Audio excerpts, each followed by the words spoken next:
மீனாட்சியம்மன் மதுரை நகரில் வணங்கப்படும் புகழ்பெற்ற தெய்வமாக விளங்குகிறார். அவர் சிவபெருமானின் துணைவியாராகவும் பார்வதியின் அவதாரமாகவும் மதிக்கப்படுகிறார்.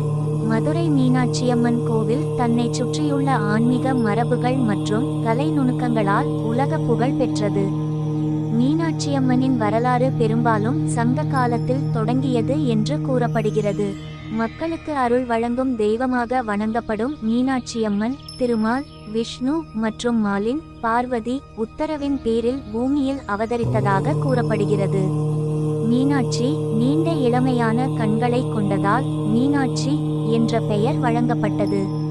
அவள் மிகுந்த வீரத்துடனும் சிறந்த போர் கலைகளை கற்றவளுமாகவும் விளங்கினாள். மீனாட்சியம்மன் மதுரை அரசரின் மகளாக பிறந்த பிறகு தனது சிறிய வயதிலேயே பல போர்களில் வெற்றி பெற்றார். பின்னர் சிவபெருமான் சுந்தரேசுவரராக அவதரித்து மீனாட்சியம்மனை திருமணம் செய்தார். இந்த திருமணம் திருக்கல்யாணம் என கொண்டாடப்படுகிறது. இது மதுரையில் பிரசித்தி பெற்ற சித்திரை திருவிழாவின் முக்கிய நிகழ்வாகும். இந்த விழா வருடாந்திரமாக கோலாகலமாக நடைபெறும்.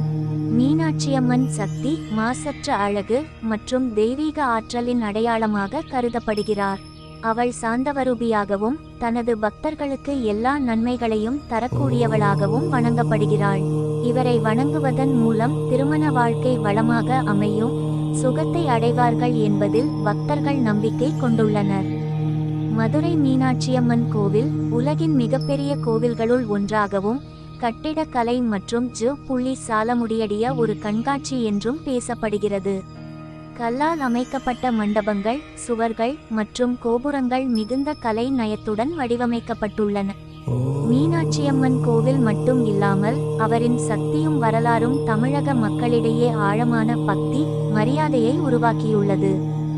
மீனாட்சியம்மன் மதுரை நகரில் வணங்கப்படும் புகழ்பெற்ற தெய்வமாக விளங்குகிறார். அவர் சிவபெருமானின் துணைவியாராகவும் பார்வதியின் அவதாரமாகவும் மதிக்கப்படுகிறார். மதுரை மீனாட்சியம்மன்